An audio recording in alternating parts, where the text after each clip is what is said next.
Good morning. Welcome to the office hours for Korean natural farming. Brought to you by Pure Canna Foundation and Master Cho and a whole lot more. So, welcome. It's July 7th, 2024. Finally, July. Wow. Wow. Congratulations. You made it to July in 2024. If you're hearing this, you're probably still alive, which is a good thing. Cool. Awesome. So what's up, Mark?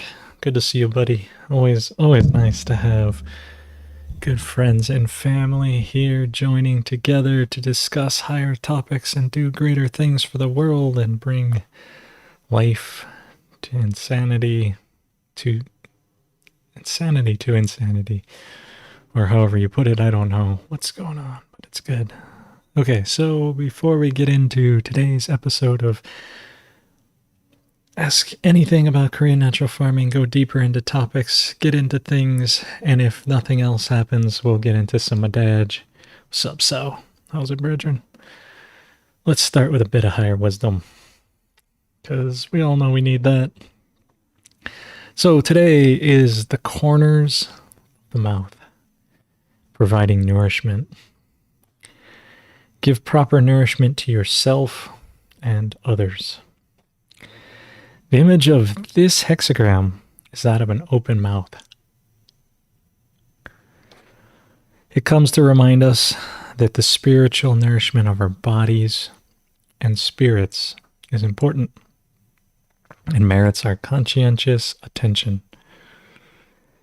The I Ching teaches us that if we wish to gauge someone's character, we should notice what he nourishes in himself and in others. Those who cultivate inferior behaviors in relationships are inferior people. Those who cultivate superior qualities in themselves and others are superior people. This is a test we should apply to ourselves as well as to others. What you put in your body is obviously important, because it determines your fundamental physical well-being. It is wise to be moderate and thoughtful about the food you eat. What you put in your mind is even more significant, and regulating it is a more subtle art. The hexagram gives you 3-part advice on this subject. First is that we should not feed our minds on desire. When we forego our equanimity and begin to desire something or someone, a host of inferior influences come into play. We become ambitious about obtaining the object of our desire. We become fearful that we will not. If we do achieve it, our ego is gratified and strengthened, and it soon issues another demand for us to meet. A self-reinforcing cycle of negativity is thus created. Therefore, it is wise to hold yourself free from desire. The second counsel is that we begin and continue a regular practice of meditation. Sitting quietly with our eyes closed for even as little as 10 or 15 minutes a day begins to clear the waste out of our hearts and minds, making room for nourishment of peace and wisdom to enter in. To sit in meditation is to tune your ear to the voice of the sage, and it is the most powerful way of gaining his assistance. The final counsel is that we observe tranquility in speech, thoughts, and actions. By cultivating calm and equanimity in all that you say, think, or do, you nourish your superior self and those around you. One who follows these 3 counsels now will meet with good fortune. Yeah. Yeah. Yeah, isn't that cool? Um, nourishment. Providing nourishment. What's been nourishing you lately? You know, springtime, summertime, summer now. It's summer now. You know, getting plants growing, getting herbs growing, getting all the things growing, doing good. Putting things in our body, putting things in our mind, thinking about all that. What are we, what are you tuning into? What am I tuning into? All kinds of interesting, good stuff, I think. And reading a good book. It's always nice to read, put good thoughts in, do that subtle art, sit in meditation, sit there, think about Master Cho or nothing, and let the sage dictate what to do. That dictate good. So Solar Gourmet, what's up? We got Christoph in the house. Yo, thanks. They got our favorite Belgium friend. Got Goofman. Yo, what's up, New York? How's Jay-Z? Hey, sending family love from Stonemason, Indiana. Yo. What else? Yeah. Hey, you guys. And how cool would it be for all of us to hang out someplace together in person and farm? Hey, what's up, Andrew, my Polish friend? Sip. Yeah, good to see y'all. I'm glad you're all here in the house. That's good. Big ups. Whatever, enough said. Oh, all the good YouTube things out there. So, yeah, and farm time, yeah. I just let the domain KNF conference expire. So if you want it, I think it's expired now. You can buy it. But for a while I did KNF conference up until 2020. And I just haven't done it. I have an idea of, I wanted to keep it alive for a while to do, but it would be kind of nourishing, I think, to have a KNF global meetup. I mean, we do it digitally, right? So if you are interested in the digital meetup and you want to say, hey, once a month, more than once, yeah. I think it's going to be coming up next Sunday because this is the first Sunday of the month, I reckon. But next Sunday, we're going to be, is it really the first or second? I can't even remember. Yeah, it gotta be next Sunday coming up. We oh my gosh, so much going on. We meet Pure KNF Foundation. We meet again virtually, but it's a little bit more than just me talking to you. It's you talking to you. And we meet here, do our membership thing. Our monthly meetings happen every Sunday. At least so far, not every Sunday, but every second Sunday of the month. I think this week we're going to have Susanna talk to us about her microorganism adventure. And man, that's been fun. And also, speaking of member benefits of joining the Pure KNF Foundation, also put up Ginger John Caverly's interview here. And so there are now 5 micro documentaries here, and got more coming, and working on that. So all kinds of good things, and yeah. But maybe one of these days organize something where I have a KNF worldwide meetup, symposium, master conference. I don't know what you want to call it, but could do it here in Hawaii. It'd be a good reason to get out here. Yes, some super chats. Thanks, Marty. Yes.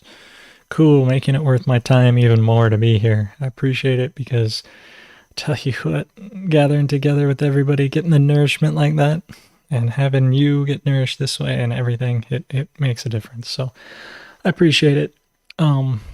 So, if there's any question, we got Thomas in the house too. What's up, eyewitness? How you doing, brethren?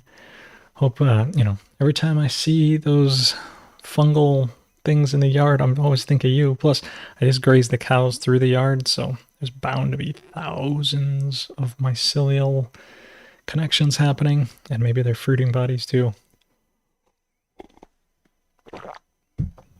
Oh, yeah. So thank you. Thanks, Marty. That's always good. So, if there's no questions or anything, I guess.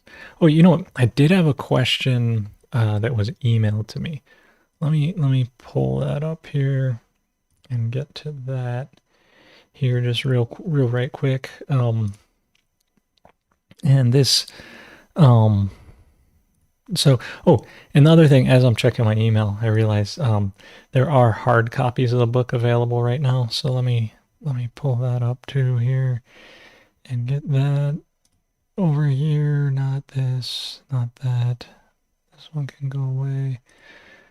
Too many tabs. But yeah, here, if you go, I've been mailing out hard copies of the book. So if you're in the United States and you can go to KNF support here from that page and click on this link right here where it says download the recipe book. But if you actually click on it, you will see that there are hard copies of the book available to you. I mailed out like 6 this past week, so they're going pretty quick. I only have 14 left, I guess. But you can get the books mailed to you. So if you're interested in that, I've been doing that all week. I've just been putting packages in the mail for folks, and they get a special treat with it too. Yeah. So there are hard copies of the book available right here. You can get those, or you can download the free update book or the current edition of the book, March 8th, 2022. There's actually a more current version out, but I haven't updated this. So let's see. Oh yeah, let me do this way. And so I got a question the other day, and it was somebody in California that was looking. At first, she thought she had some issues with her well water. So, and that there was a bunch of E. coli's in there, which is a bummer when you drill a well and there's E. coli. Well, number one is you can probably start to put lactobacillus out on your land everywhere and increase your IMOs, and hopefully that will reduce your E. coli and coliform, because those got into the well water somehow. Lactic acid bacteria, LABs, really help to eliminate the E. coli's, coliforms. They eat the food that they were eating and they get rid of them. So that's why, when you have poop and it smells and you spray lactobacillus on it, the poop no longer smells. It's because they're able to eat those nitrates, and they outcompete the E. coli. The poop's usually stinking because the E. coli is growing or the coliform's growing, and you're able to eliminate those by using lactobacillus. So that's first thing. If you have nitrates in your system, you can put in lactobacillus into it. I don't know if you could just dump lactobacillus down your well. I don't know. That might work. You can put it in like your water tank and stuff. It does its thing. It works pretty well that way. So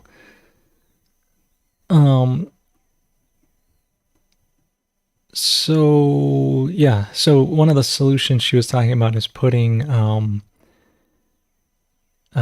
biochar filled totes. So to filter.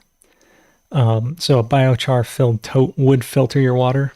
Charcoal always pulls out things out of your water. So it's used as a filter. I'm not sure it's going to work on the biological level, but the LAB will work on that level. You can also use chlorine dioxide. It's another really good thing to treat water with.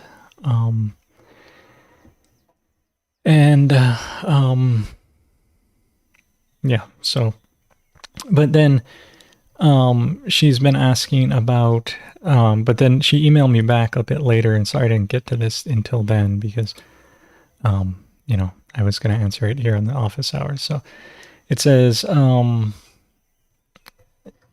she is dealing with a low lay rate for her chickens. And so if your chickens are not laying very many eggs, the ideal rate for chickens that Master Cho promulgates is you want about a 75% lay rate. So that means the chicken lays 3 out of 4 days and then, skips a day to lay and keeps laying 3 out of 4 days. That is the ideal lay rate for longevity of the chicken, where you can keep that chicken alive for 5 years, 5 to 7 years at that lay rate, and they will lay great eggs for you for that amount of time. Some people want it to lay more eggs than that, so they juice the chicken up with a bunch of things, but the ideal lay rate is about 3/4, 75% is for the longevity of your chicken and the good health of the chicken, and of course the nutrition in the eggs. If the chicken is pumping out eggs faster than that, it may jeopardize the nutrition in there just because it's always laying so quick and all these things. So that's one thing. The other thing to realize is that the lay rate is dependent on sunlight hours, which right now we have plenty sunlight, so I don't think that would be an issue. But if that is, during the winter they will lay a little less. You can put a little lamp in their chicken pen, and that lamp, it turns on at sunset and goes for about 3 to 5 hours and then turns off. And that lamp will make them think the sun is still up, and they will continue to lay well, which, sorry about that. But I don't think that should be an issue right now. So the last issue to get to is their diet. And if you are, for me, the balanced diet, if I am feeding too much nitrogenous things to the chickens, their lay rate goes down a bit.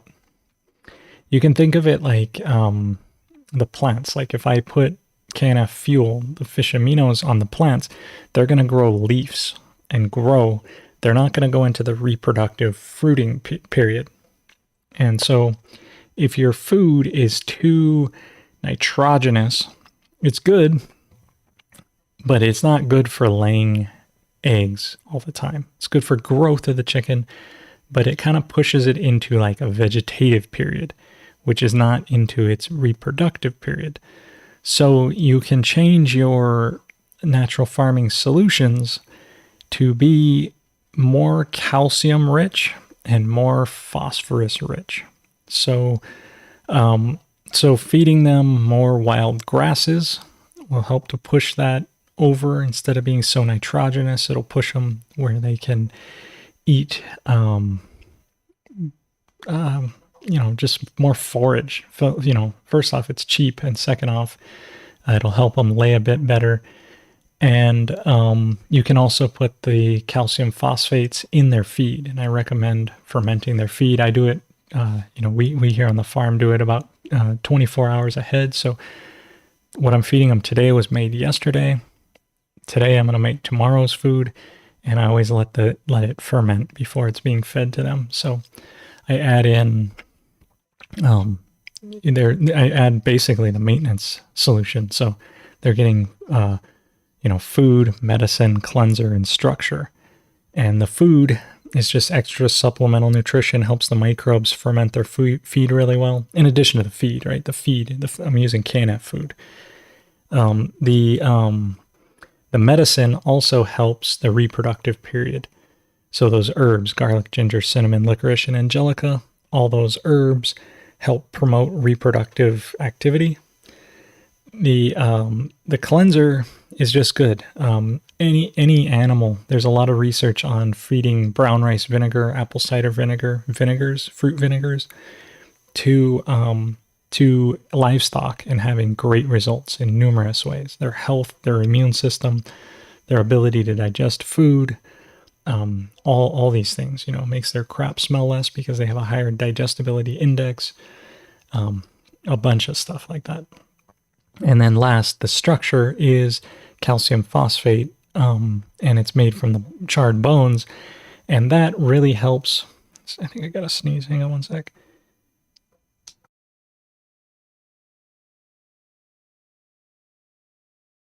God bless me. But the calcium phosphate really helps to build the strength and adds that calcium to their eggs and helps them stay in the reproductive phase. Yeah, Mark out there ferments his feed. It's a really easy, simple thing to do. Oh, yeah, so good to do for your chickens. And then also, if basically what I do is I kind of monitor it, that if the chickens are getting, their eggs are getting soft, like the shells aren't as hard, like they're breaking on me type thing, or the chickens are going to a lower lay rate, I add in specifically the KNF reproduction, which is made from eggshells, toasted eggshells and dissolved in vinegar. So, but that I don't add all the time. You can actually kind of overdo it. So it's just added, when I notice it for about a week, that will go into their feed, and it's roughly at about 1 to 700. So when I moisten their feed, to ferment it, I add water to moisten it. I'll add in those at approximately that. I'll tell you straight up, I don't measure it. I'm not out there precision doing this, but I am adding roughly 1 to 700 of it in the maintenance solution. I'm adding at the regular dose of 25 milliliters per gallon. And again, I just eyeball that stuff, but I know from doing it long enough that I'm really close to that. So if you do initially measure it out to see how much water, how much solution you add, then make it easy where you can just kind of eyeball it in, because it's not super precision with the animals as much, and you can actually give them a higher dose than you could to your plants. But you don't want to give them the wrong thing at the wrong time, or the wrong amount.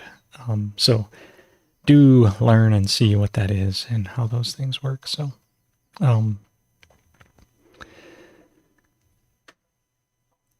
yeah. So yeah. So that's it on chickens, lay rates, those types of things. There are, another thing with laying is to make sure they have a nice private, quiet zone to lay.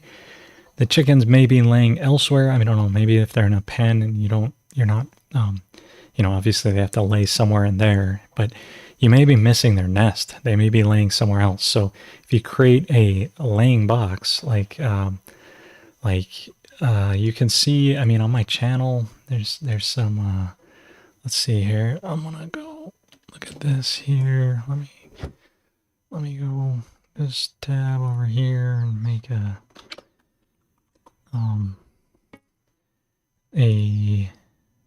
channel. So on my channel, you can kind of see, let's just search chicken here. So here's chicken system upgrades. So, and you can also learn, directly from Master Cho here on my channel here. There's KNF poultry, chickens, birds. It's a playlist here. KNF basic poultry training. You could watch this whole series. That'd be really good. I talked about chicken mites as a KNF short. And then, KNF chicken eggs feed example, so if you're curious more about the, and then I also talked here about the basic feed formula. Let me copy that and put it in the chat here so that you can see that. Because this is basically the feed formula. I just talked about it, but here, and then there's a really old, one of my more famous videos. This one has 89,000 views, which, you'd think it would have more, but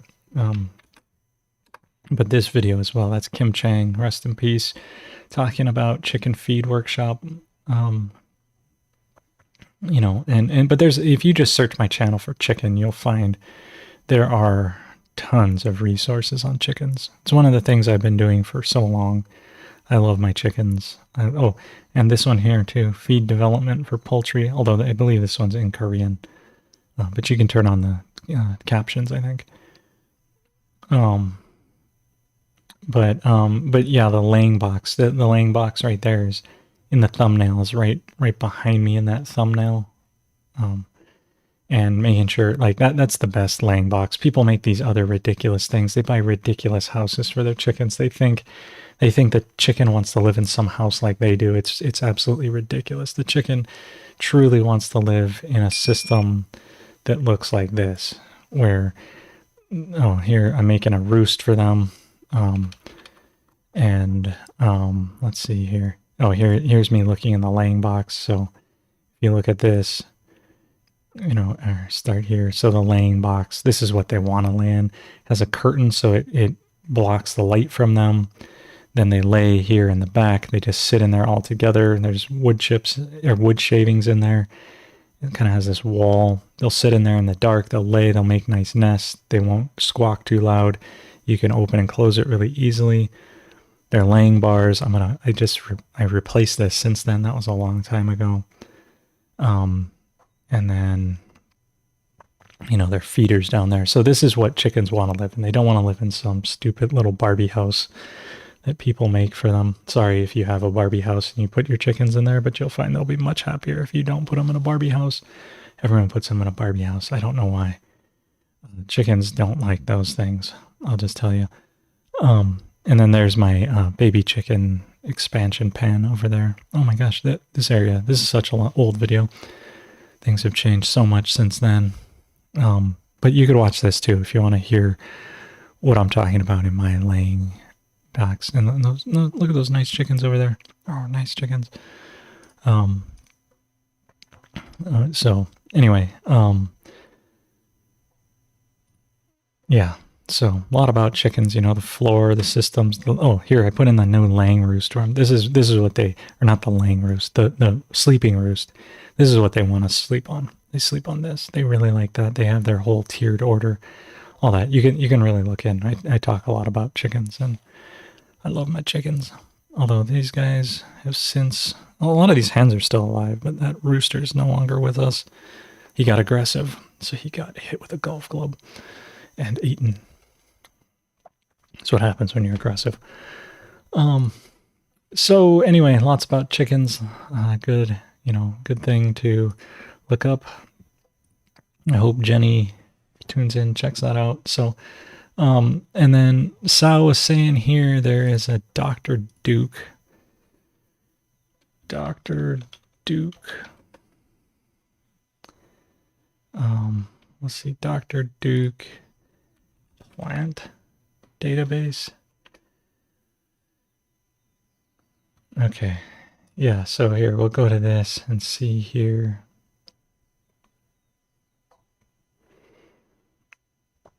Yeah, Thomas remembers going up to that thing there.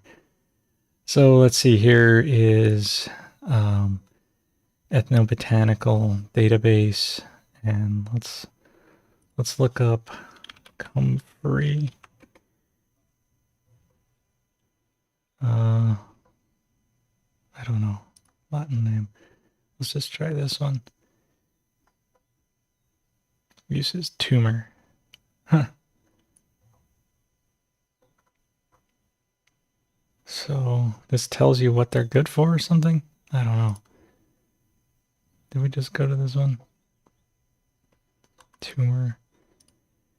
So I don't know. This is some sort of Dr. Duke thing. Oh, okay. So here it'll break down what's in the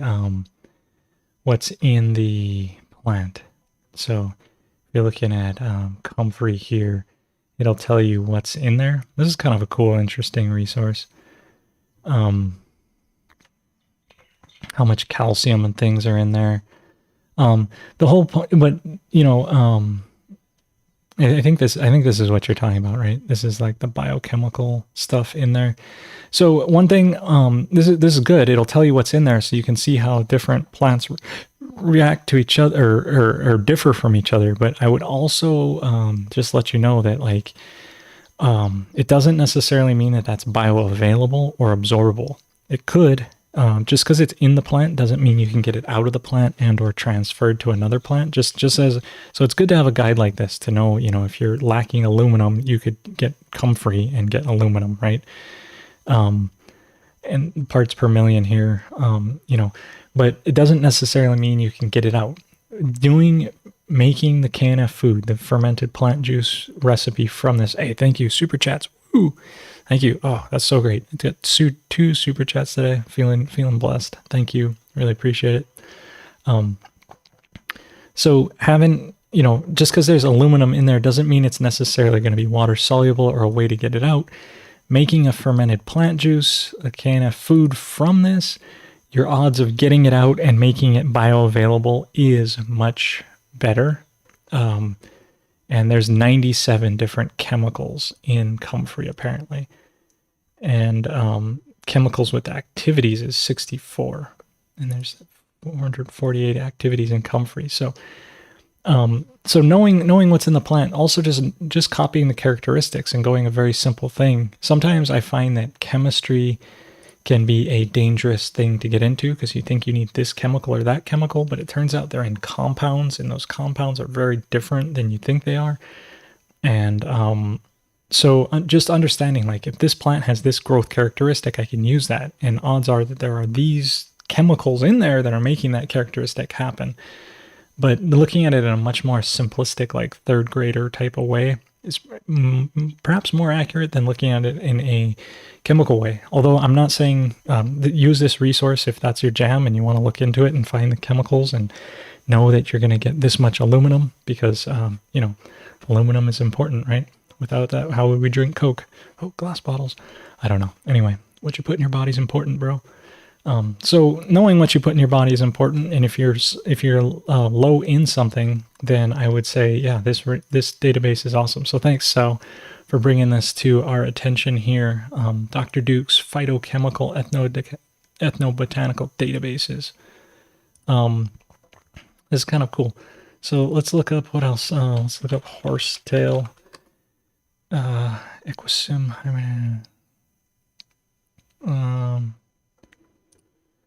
I always just mumble the Latin names. Okay, yeah, so if you did a horsetail here, it also has aluminum. Has a little bit more aluminum than comfrey. So if you're looking for more aluminum in your diet, I would go with horsetail over comfrey. But look at this. There are 210 chemicals in this one. I guess you could just pull up a PDF of it. Let's see what happens when we do that. And bring that over here. Here we go. So you can just pull up a PDF or an Excel spreadsheet of each of these things and see all the chemicals in here versus scrolling page after page. So if you're looking for potassium in the plant, there is 3,000 of them. So if you need 3,338 potassiums, you should ferment horsetail. But then I guess there's also high 15,000. Wonder what happened. I guess that's when the plant does coke or something. It gets high. I don't know. I don't know what that means. You could probably look it up. I doubt it's what I inferred to being. That plant is smoking weed, man. Look how much more caffeic acid it has. When it's high, it has way more ash in it. That's cool. That's awesome.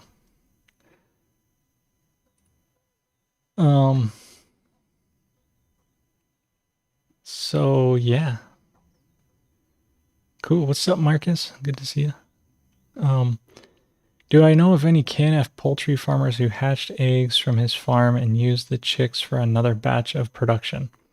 Well, I know me, so I have done it. We hatch eggs from our farm and use it for another batch of production. Yes, if you're talking about the meat birds, the Cornish crosses, no, they're not very good layers. You should just start with the Cornish cross. Get the not the F1 variety, but the heirlooms that they cross to make a Cornish cross, and then breed those, and then make your eggs. Don't try and have a Cornish cross give you eggs. That is a disaster, and those chickens are not designed to do anything but get fat and be eaten. But we all oftentimes will lay our own eggs. In fact, we probably got to start again soon, because but I pull the eggs out and we put them into a incubator. I don't let the chickens sit on their own eggs, because the eggs get all mixed together and then you end up eating balut, and it's kind of gross. At least for me, I'm not Filipino, so the Filipinos out there are probably like, what? Balut? Balut, very good. Oh, sorry, that's a different, I don't know. If you're Filipino out there, you probably know what I'm talking about. You're down with the balut, right? Throw a little bit of salt, a little bit of vinegar. Eat that 19-day-old chick. Mm-hmm. Good stuff there. I think there's a video of me eating balut. I don't know. Search the channel for balut. Maybe you'll find it. Yeah. So anyway, if the biochemical part, hopefully I didn't insult anybody too bad today. But let's get. If there's any other questions, drop them. But otherwise, let's go. Let's go over here. Let's do some Jadam Madaj. Gadut balut. Yeah, love my Filipino friends, man. Filipinos. Good people. I tell you, when I went to the Philippines, man, whew, wow, what a trip of a lifetime. Yeah. Whew. Anyway, think about that all the time. Okay, so we were going through, we're on slide 26. We were going over Madaj, or in this case it says Jadam today, but you can read it this way, Madaj. Maybe we should flip this. Can we flip this slide? Is there any way to rotate it? I don't know. We can rotate it right. And rotate it right. I don't think that's still... Oh, now it says Madaj. It says Madaj. We'll just leave it like that. That way, confuse the algorithm. But going through Jadam, Madaj, the ultra cheap, I call it disgustingly cheap, natural farming. And, be careful what you put in your mind. Be careful what you put in your body. Do not ever put these solutions in your body. They're terrible. But the plants, they don't seem to mind. So, we're kind of going over his theory. He's asking nature about the secrets of optimum fertility. And he's basically just saying, use wild grass. It's there. It does its thing. Put some minerals out there, do what you do. Oh, yeah, okay, yeah. So one last thing. So before we jump into the Madaj, Sal's saying he's feeding Xanthosoma sanctificum to the chickens. Let's see here, which one here, this one. Let's just search for that here.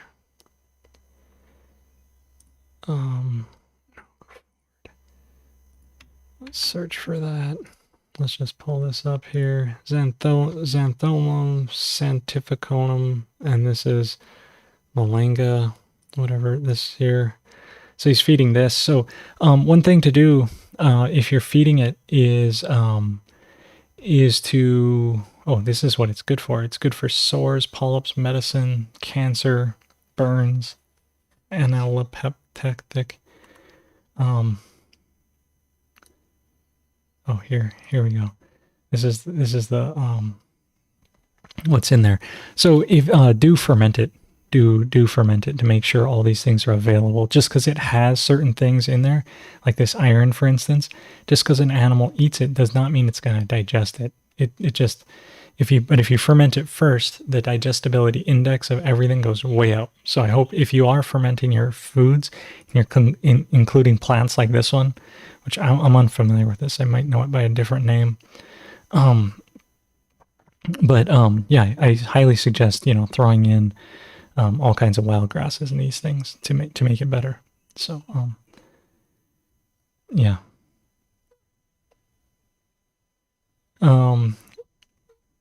And then Andrew is saying here, it's saying in the book, where's the book? In the book here, let's see, we'll go to this and we'll go down to where it says signs your FPJ is ready. Your KNF food is ready right here. And it says the signs are that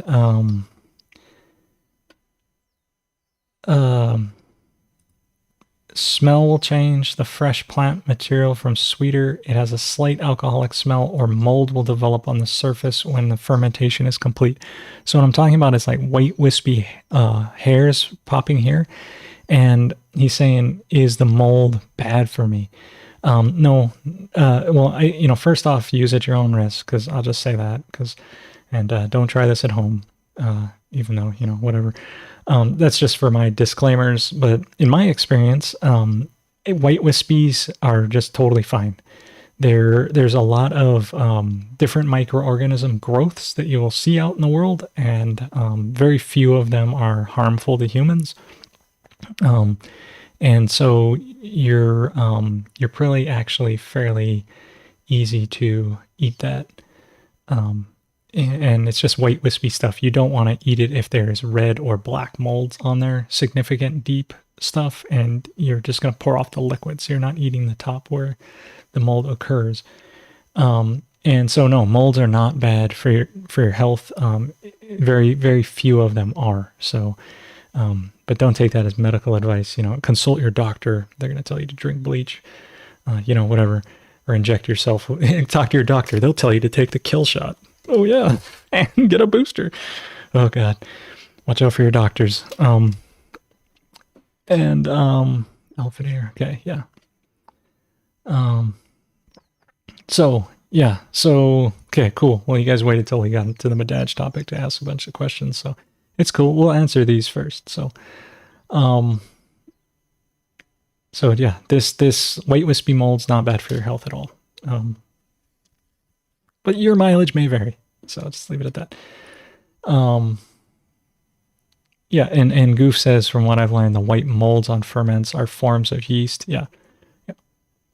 And yeast, all these things have tons of benefit. And the whole point is it's fermented plant juice. You are going to be drinking microorganisms living in the solution. I mean, so if you think, it's kind of, I don't know how you're going to reckon with that, but yeah, you're literally growing them out to eat them, and they're beneficial and helpful to you. And yeah, there's yeasts, there's all kinds of things in there. So thanks for that, Goof. Yeah, totally on point. Goof is the man. That's why they call him the Goof Man. Yeah. So Robert here is having a terrible issue with blossom end rot on the Carolina Cross watermelons. Give me your extra thoughts on a few recipes to get extra calcium into the plants.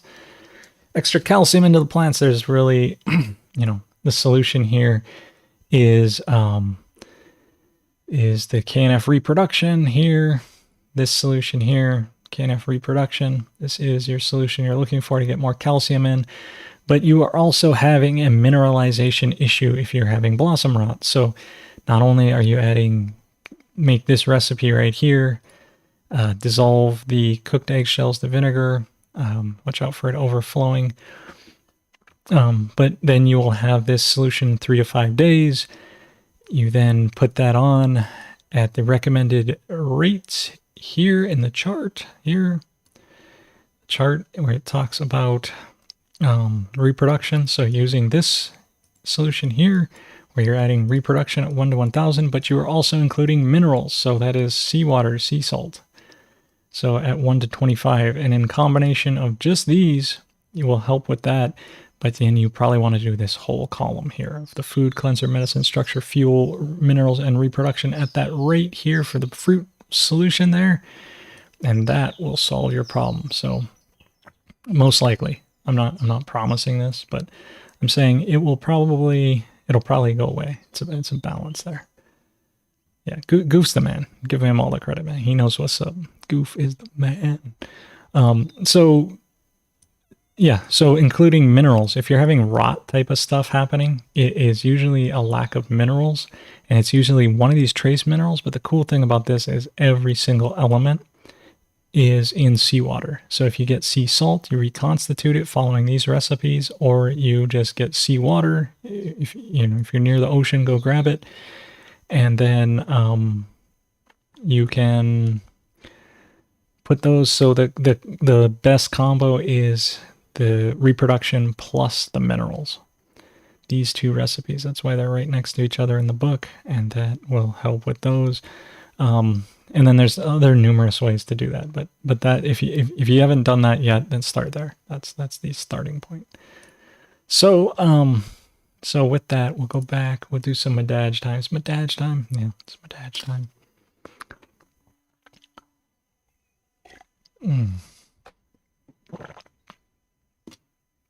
Oh, milk and coffee.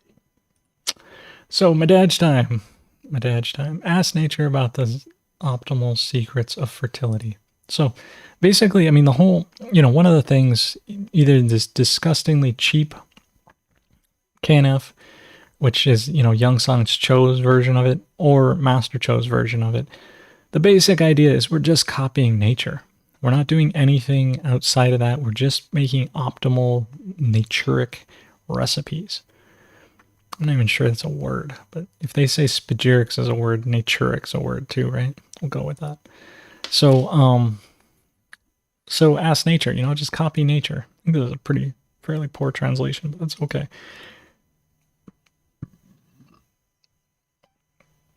So ask nature about correct method for applying fertilizer, and the answer is fresh, fall on soil surface, applied in autumn.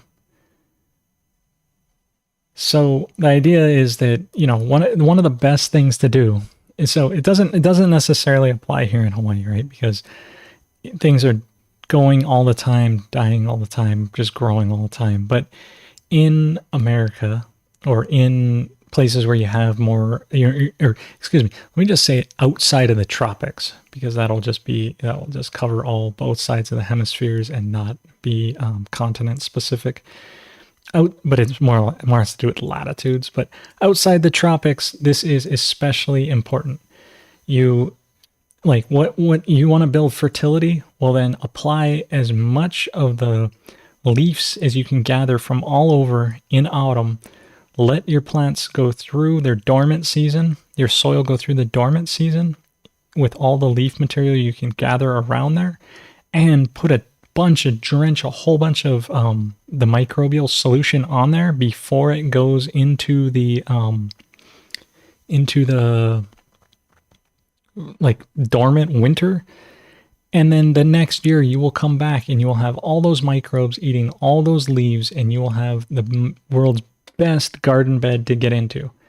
So leaves are a heck of a lot better than a whole bunch of wood chips. There's that classic back to Eden farming, and they'll tell you put a bunch of wood chips and stuff.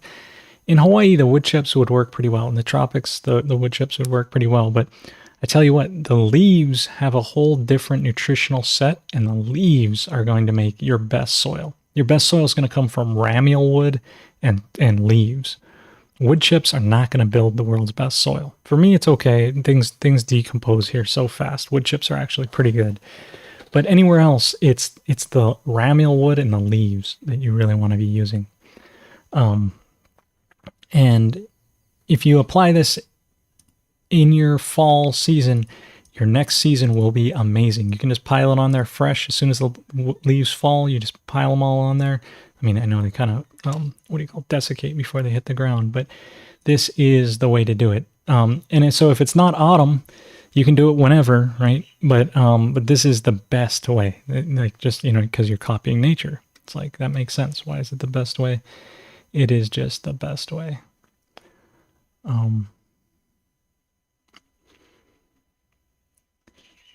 Yeah. Um, would Celtic sea salt be better for minerals? Just as a question. I don't think, I think all sea salt is going to be the same. I'm not sure if Celtic sea salt is going to be better.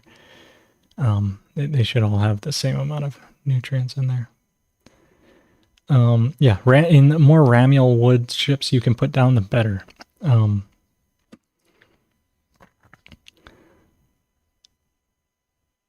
um, so, and then there's another question here. Let me just jump back to this other question since there's so I was asking about giving calcium to birds, and he said around here there's a common to use calcitic limestone in the feed.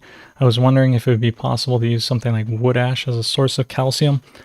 I would not recommend wood ash as a source of calcium. It's more potassium in there. The calcium you can use oyster shells, those types of things. You can use corals, but all those are not going to be as good as dissolving. Like if you have coral, you can dissolve the coral in vinegar, and then put the vinegar like make the KNF reproduction recipe from that, and then put it into the food. You're gonna get way better.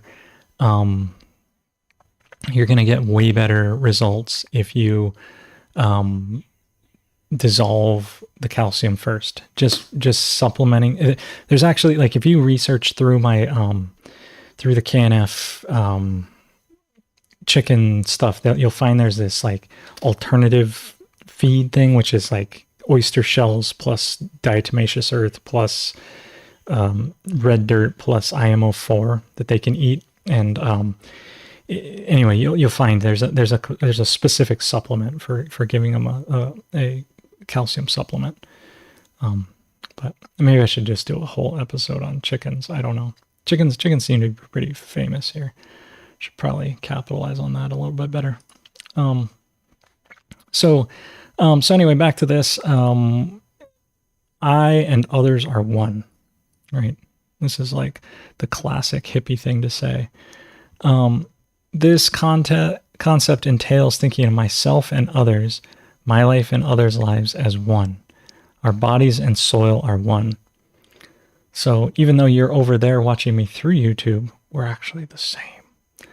You know, I just think maybe this isn't the exact concept, but I think of it in like, you'll notice when I teach, a lot of what I teach is analogies. Like I'll talk about, for instance, the chicken, and then I'll talk about the plant. If you give it too much nitrogenous growth, it'll grow leaves, but it won't reproduce and it won't give you good fruit. And then I say that's the same for the chicken.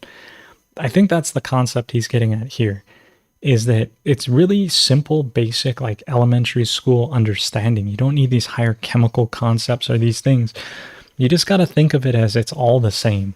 And just like you want your buffer, you want that thing in YouTube to be buffering for you. You need carbon to buffer your soil. If it runs out of buffer, it's going to skip and stutter. Same thing for your plants. Like these concepts apply in multiple facets. And that's why, the great teachers out there have taught in parables and to bring it back into common sense things. And that's why, being able to teach elementary school kids these concepts, but then they scale right up to us as adults that are tuning in and making super chats. But thinking of our body and the soil as one, this is why in Master Cho's natural farming, the same solutions that work for the soil also work for the human body, also work for animals. But in the case of Young Song Cho, you do not want to eat the same stuff he says to put on the soil. It will kill you. And so odds are it is also somewhat killing the soil. The soil just happens to be more tolerant of abuse than the human body or an animal body. And so you can use cheaper, more crude things on the soil. But again, that's why I always recommend you go all the way up to like Master Cho level stuff and get beyond Young Song Cho. It's just a great way to start, really inexpensive way to get there, but keep going, because I and others are one. If you wouldn't eat it, why are you putting it on your soil? Why would you even try to feed it to your animals? So he says this, yet then, I don't know where he fully ends up on this, because So body farming is same as crop farming. That's exactly what I was just saying.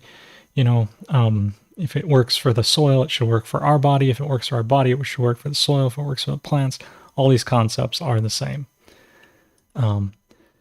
Principle of keeping my body healthy, my crop healthy are the same. When nutritional balance is broken, I lose health. And this, I'm glad here it says balance, because that's basically what I am continually talking about is balance, balance, balance. When you're in balance, you have health. When you're out of balance, you're broken and you lose health. It is all about balance. You know, so often we think we got to put this in and juice it up and make it maximum thrive here. It's you're obscuring the balance. You may get results for a little while. It's like, you know, if you did a bunch of cocaine and stuff, you'd get a bunch of productive results, but on the long run, you'd bring yourself out of balance and you'd probably destroy most of your relationships in your life and or your health and or your nasal passages or whatever. You know, my friend used to say, your first year of cocaine is the most productive year of your life. You know, because it just eventually prolonged use throws you out of balance, right? Not, you know,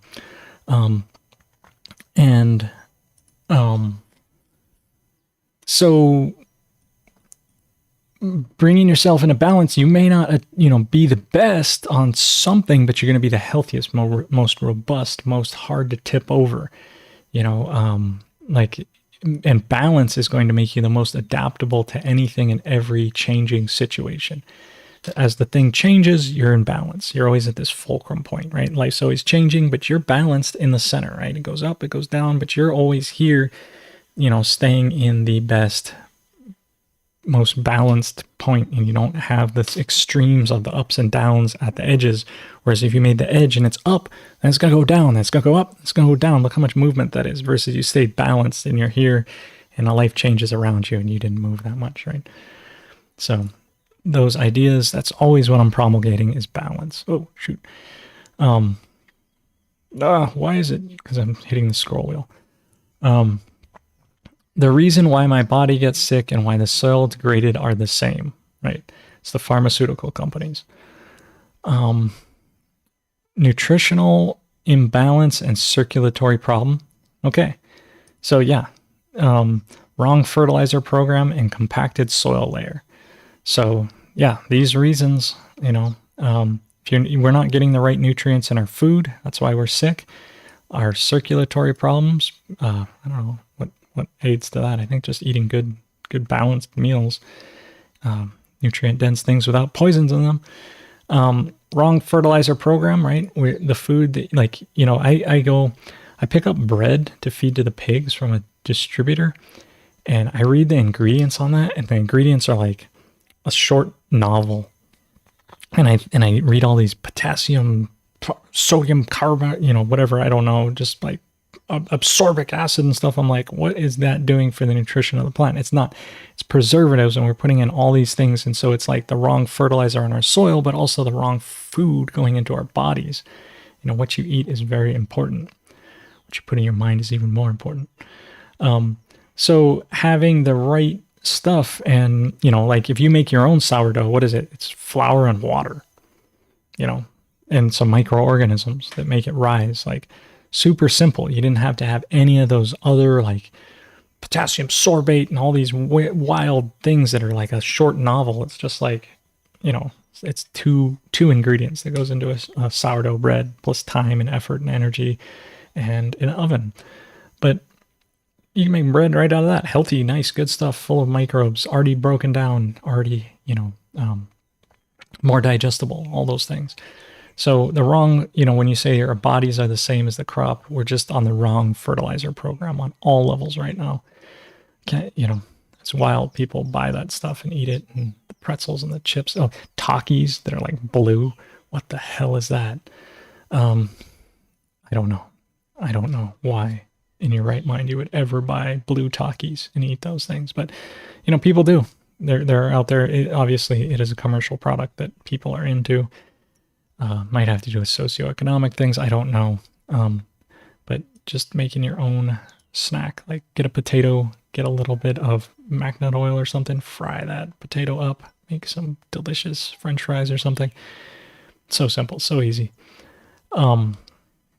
So compacted soil layer, compacted soil layer, I think there is a huge problem with digestibility, right? People's immune, they always have like IBS and like irritable bowel syndrome and things. That's similar to our compacted soil layer. We can't even absorb the nutrients in those things.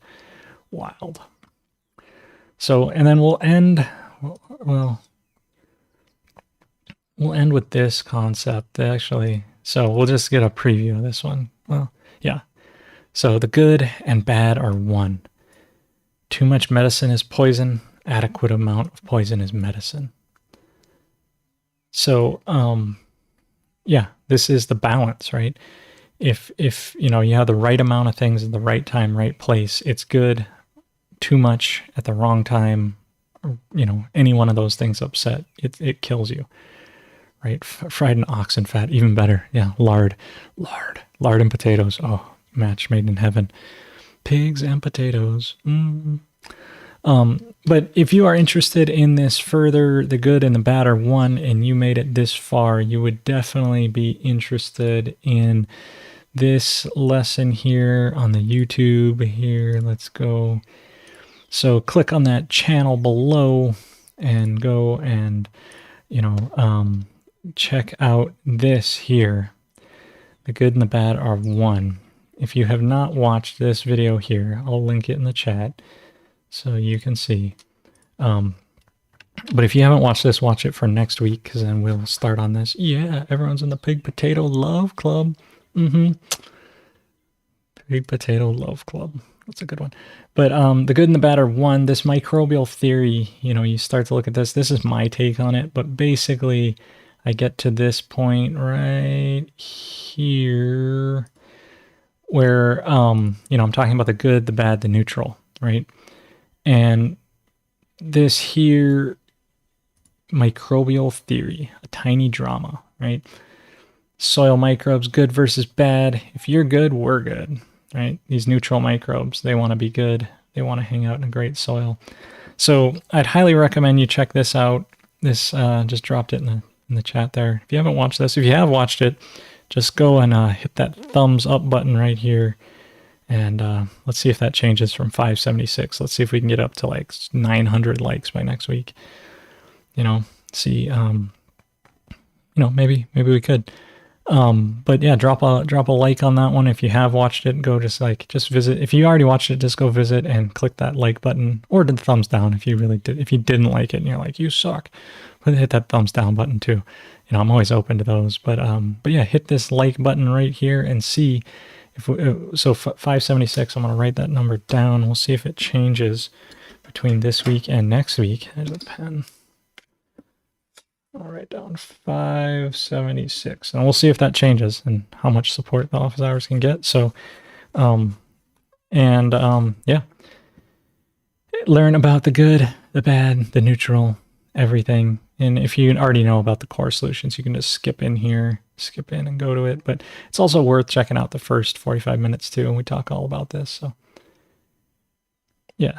But Christoph, did you thumbs up it? So anyway, yeah. Theory I carry with me, not just in the garden, but in life also. Yeah. Yeah. So thanks, 100%. Yeah. Appreciate all you guys tuning in. Check out that. We'll continue with more Madaj next week. Cool. Yeah, cool. He did thumbs up it. Well, I guess don't thumbs up it twice, because that'll probably, if you do it in a thumbs up it an odd amount of times is what I can say. I don't know what that does to the algorithm. Maybe just keep clicking thumbs up and down. I don't know. So thanks for tuning in. Thanks for being here, part of the office hours. Thanks for the super chats. We got, some great super chats coming in today. It really helps me, in addition to the Pure KNF Foundation and you being a member. So those of you out there that are members, really appreciate it. Looking forward to seeing you next Sunday as well for the extended time where we get to converse as a group and continue to build the group hive mind toward nourishing others and ourselves with open mouths towards beneficial thoughts, foods, spiritual, emotional, whatever we need, good things like that. Appreciate you all. Love you all. I'm going to go out and deal with my cows and have a good time here and enjoy my Sunday. So have a great week. I'll see you next week. Thank you. Love, aloha. I'm going to burst out of here. See ya. Bye.